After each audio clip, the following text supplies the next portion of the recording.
여러분 안녕하세요. 맥케인 성경 읽기 오늘 65일째 되는 날인 것 같습니다. 현재 시간 새벽 3시 47분을 지나고 있고요. 오늘 3시 전에 눈이 떠져가지고 어제 거의 11시 다 돼서 잤는데 잠이 부족한 것 같은데 잠이 다시 올 것 같지 않아서 어, 영상을 남깁니다. 오늘 말씀은 출애굽기 17장, 누가복음 20장, 욥기 35장, 고린도후서 5장입니다. 그럼 출애굽기 17장입니다. 이스라엘 자손의 온 회중은 신 광야를 떠나서 주님의 명령대로 진을 옮겨가면서 이동하였다. 그들은 르비딤에 진을 쳤는데 거기에는 백성이 마실 물이 없었다. 백성이 모세에게 마실 물을 달라고 대들었다. 이에 모세가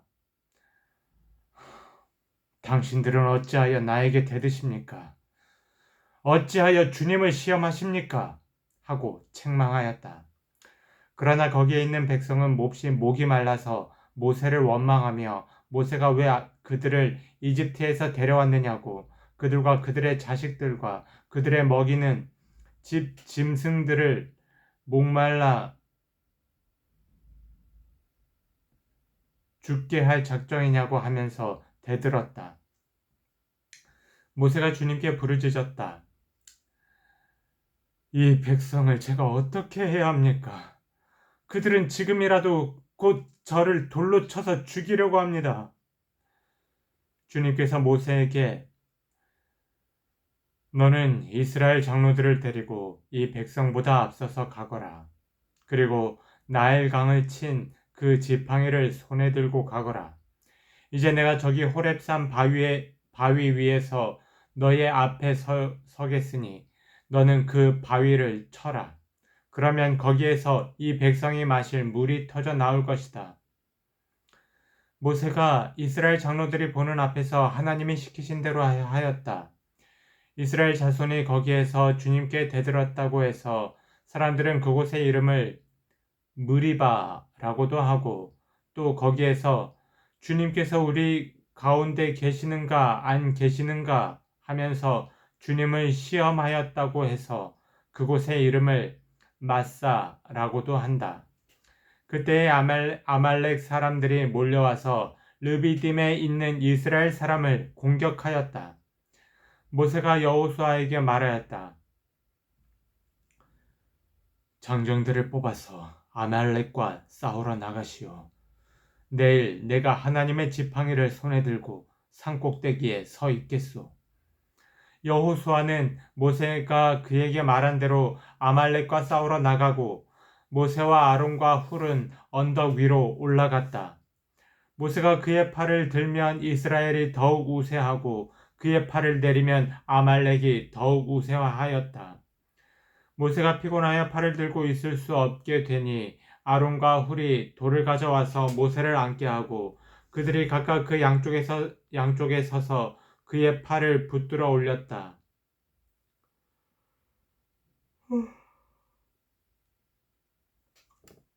해가 질 때까지 그가 팔을 내리지 않았다.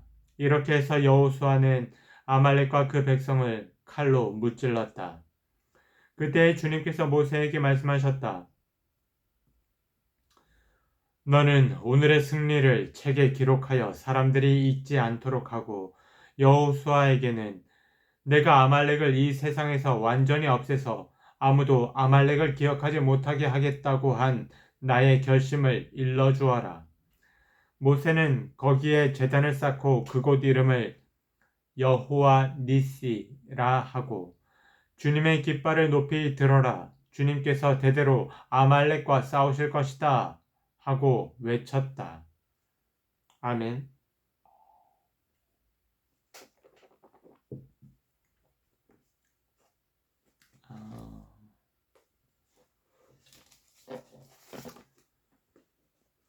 누가복음 20장입니다.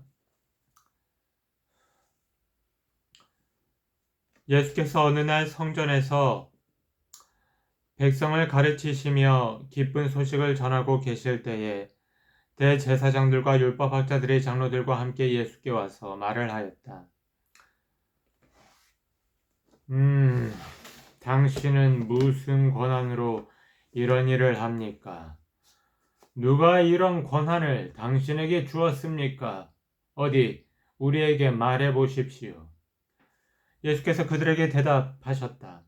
나도 너희에게 한 가지 물어보겠으니 나에게 대답해 보아라.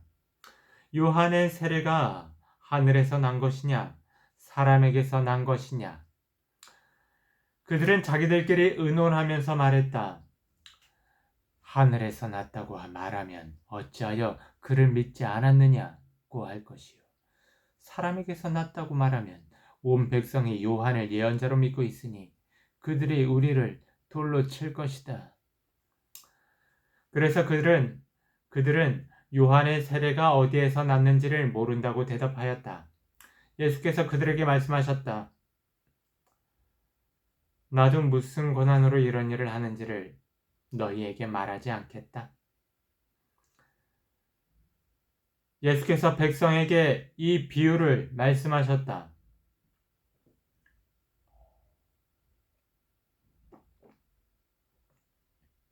어떤 사람이 포도원을 만들어서 농부들에게 새로 주고 오랫동안 멀리 떠나 있었다. 포도를 거둘 때가 되어서 포도원 주인은 포도원 소출 가운데서 얼마를 소작료를 받아오게 하려고 종 하나를 농부들에게 보냈다. 그런데 농부들은 그 종을 때리고 빈손으로 돌려보냈다. 주인은 다른 종을 보냈다. 그랬더니 그들은 그 종도 때리고 모욕하고 빈손으로 돌려보냈다. 그래서 주인이 다시 세 번째 종을 보냈더니 그들은 이 종에게도 상처를 입혀서 내쫓았다. 그래서 포도원 주인은 말하였다.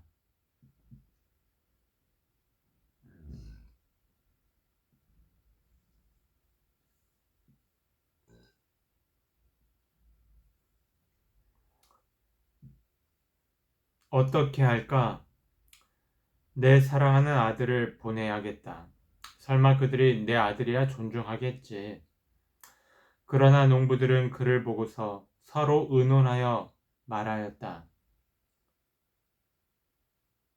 이 사람은 상속자다. 그를 죽여버리자. 그래서 유산이 우리 차지가 되게 하자. 그리하여 그들은 주인의 아들을 포도원 바깥으로 내쫓아서 죽였다. 그러니 포도원 주인이 그들을 어떻게 하겠느냐? 주인은 와서 그들을 죽이고 포도원을 다른 사람들에게 줄 것이다. 사람들이 이 말씀을 듣고서 말하였다. 그런 일이 없기를 바랍니다. 그때 예수께서 그들을 똑바로 바라보시고 말씀하셨다. 그러면 집 짓는 사람들이 버린 돌이 집 모퉁이의 머릿돌이 되었다 하고 기록된 말은 무슨 뜻이냐? 누구든지 그 돌 위에 떨어지면 그는 부스러질 것이요 그 돌이 어느 사람 위에 떨어지면 그를 가루로 만들 것이다. 율법학자들과 대제사장들은 예수가 자기네들을 겨냥하여 이 비유를 말씀하신 줄 알았다.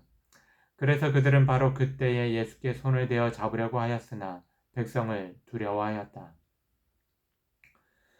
그리하여 그들은 기회를 엿보다가 정탐꾼들을 보내서 이들이 거짓으로 의로운 사람들인 채 행세하면서 예수께로 접근하게 하여 그의 말씀을 책잡게 하였다.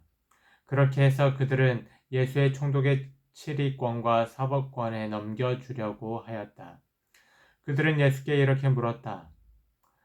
선생님, 우리는 선생님이 바르게 말씀하시고 가르치시고 또 사람을 겉모양으로 가리지 않으시고 하나님의 길을 참되게 가르치고 계시는 줄 압니다. 우리가 황제에게 세금을 바치는 것이 옳습니까? 옳지 않습니까? 예수께서는 그들의 속셈을 알아채시고서 그들에게 말씀하셨다. 데나리온 한 잎을 나에게 보여다오. 이 돈에 누구의 얼굴상과 글자가 새겨져 있느냐?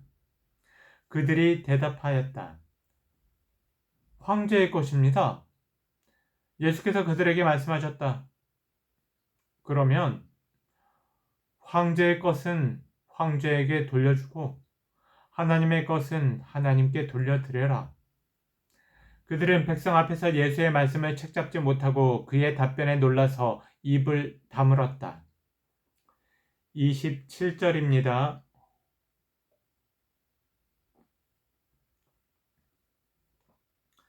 부활이 없다고 주장하는 사두개파 사람 가운데 몇 사람이 다가와서 예수께 물었다.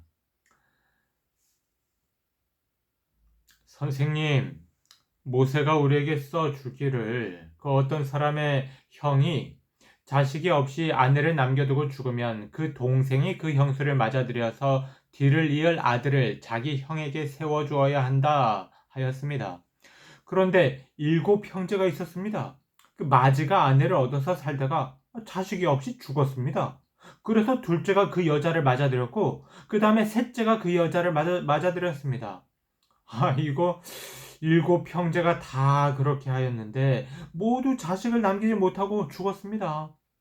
나중에 그 여자도 죽었습니다. 그러니 이 부활 때의 그 여자는 그들 가운데서 누구의 아내가 되겠습니까? 7이 다 그 여자를 아내로 맞아들였으니 말입니다. 예수께서 그들에게 말씀하셨다.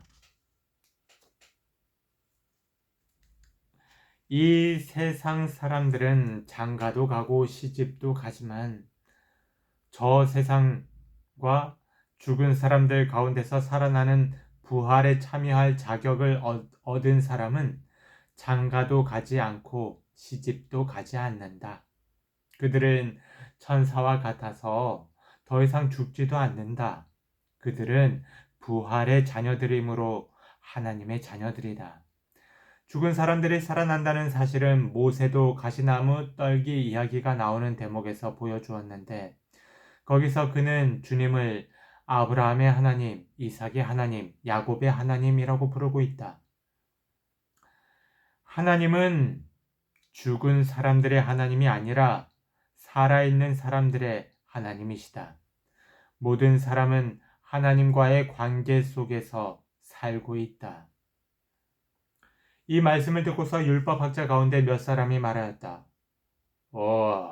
선생님, 옳은 말씀입니다. 그들은 감히 예수께 더 이상 질문을 하지 못하였다.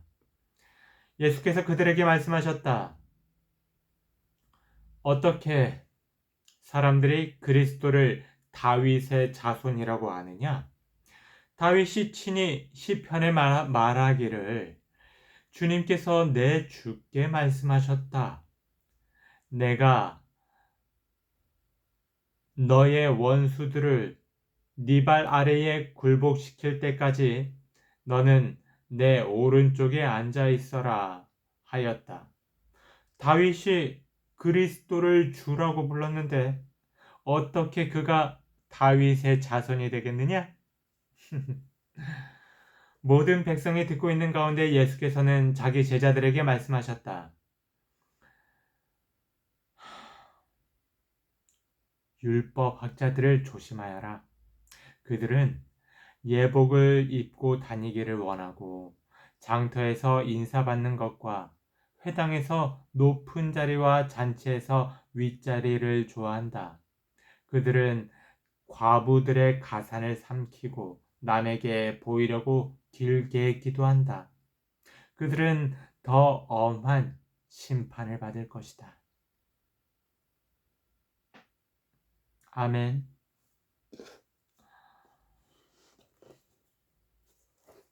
배가 고프네요. 욥기 35장입니다. 아유, 배가 고픈 건지 배가 아픈 건지.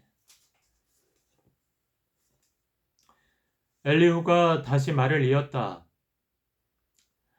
욥 어른은 하나님께서도 나를 옳다고 하실 것이다 하고 말씀하셨지만 또 하나님께 내가 죄를 짓는다고 하여 그것이 하나님께 무슨 영향이라도 미칩니까?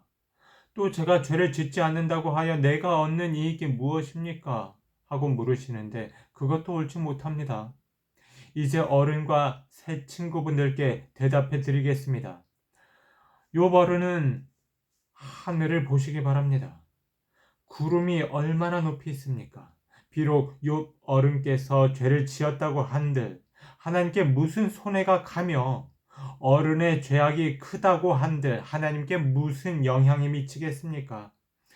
또 욥 어른께서 의로운 일을 하셨다고 한들 하나님께 무슨 보탬이 되며 하나님이 어른에게서 얻을 것이 무엇이 있겠습니까? 욥 어른께서 죄를 지었다고 해도 어른과 다름없는 사람에게나 손해를 입히며 욥 어른께서 의로운 일을 했다고 해도 그것은 다만 사람에게나 영향을 미칠 뿐입니다. 사람들은 억압이 심해지면 부르짖고 세력이 있는 자들이 억누르면 누구에게나 구원을 청하면서 울부짖지만 그들은 창조하신 하나님께로 돌아가지 않습니다. 어두운 때에도 희망을 주시는 그 창조주 하나님께로 돌아가지 않습니다. 하나님이 우리에게 짐승이나 새가 가진 지혜보다 더 나은 지혜를 주시는데도 하나님께로 돌아가지 않습니다. 그들은 거만하고 악함으로 하나님께 도와주십시오 하고 부르짖어도 하나님은 들은 채도 않으십니다.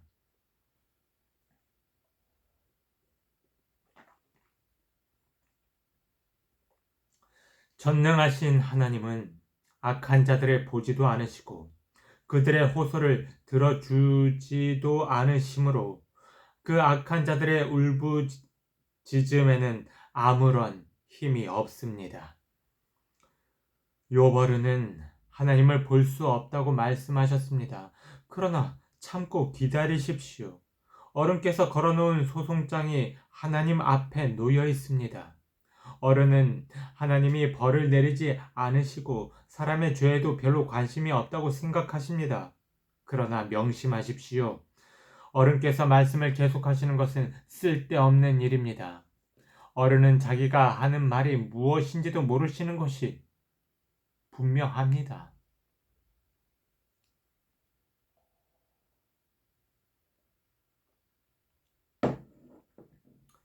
엘리후의 필리버스트가 계속 이어지고 있습니다. 고린도 후서 5장입니다.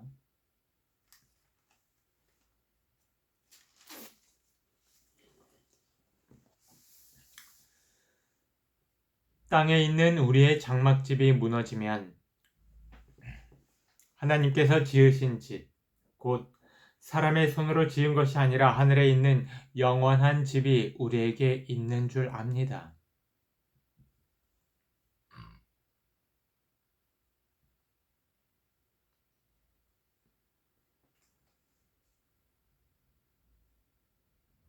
우리는 하늘로부터 오는 우리의 집을 덧입기를 갈망하면서 이 장막집에서 탄식하고 있습니다. 우리가 이 장막을 벗을지라도 벗은 몸이 되지 않을 것입니다. 우리는 이 장막에서 살면서 무거운 짐에 눌려서 탄식하고 있습니다.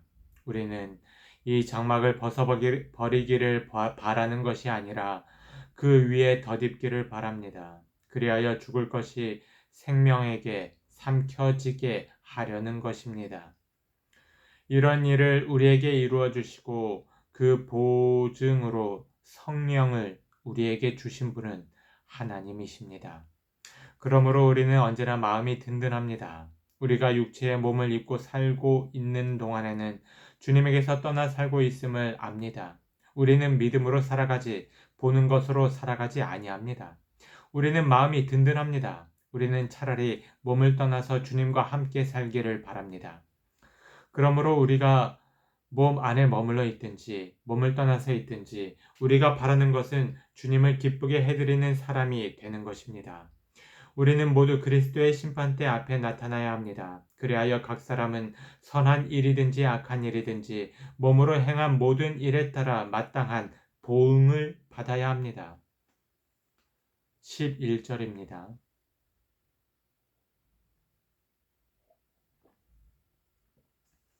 그러므로 우리는 주님이 두려운 분이심을 알기에 사람을 설득하려고 합니다. 우리는 이미 하나님 앞에 환히 드러나 있습니다. 여러분의 양심에도 우리가 환히 드러나기를 바랍니다. 그렇다고 해서 또다시 우리가 우리 자신을 여러분에게 치켜 세우려는 것은 아닙니다.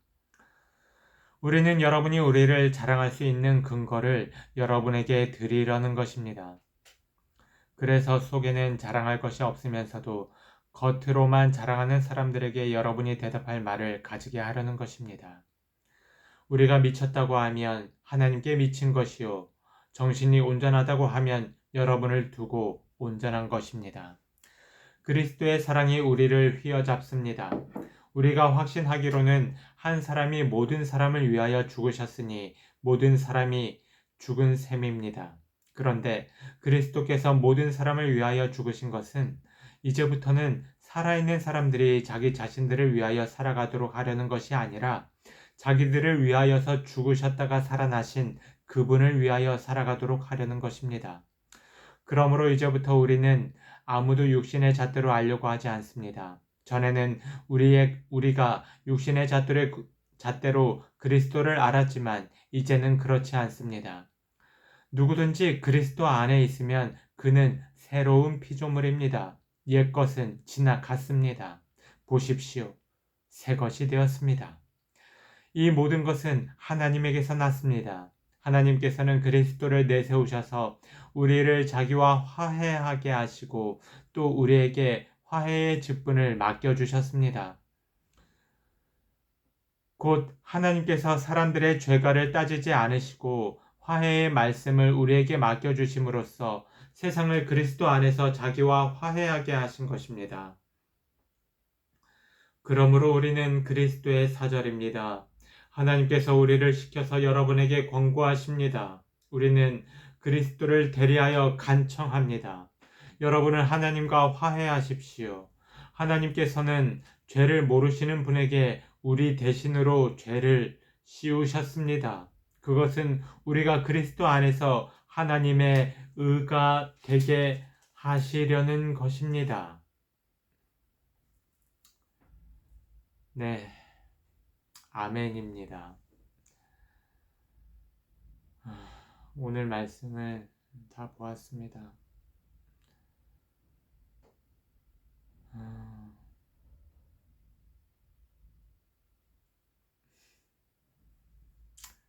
그럼 오늘도 평안하십시오.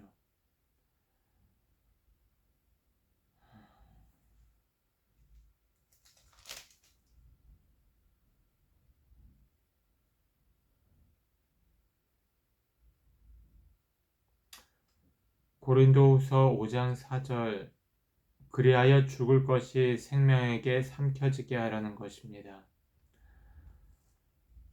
네, 우리는 뭐 다 죽을 목숨들이죠. 그러나 사망에서 생명으로 옮기셨다고 하는 말씀이 생각이 나네요. 사망에서 생명으로 옮겨진 것처럼 우리가 죽을 것에서 생명에게 삼켜진 것이라는 말씀인 것 같네요. 생명에게 삼켜진 삶을 사시기 바랍니다.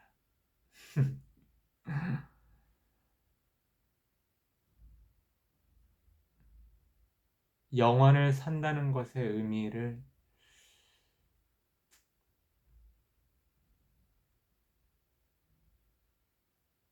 깨달을 수 있으면 좋겠습니다.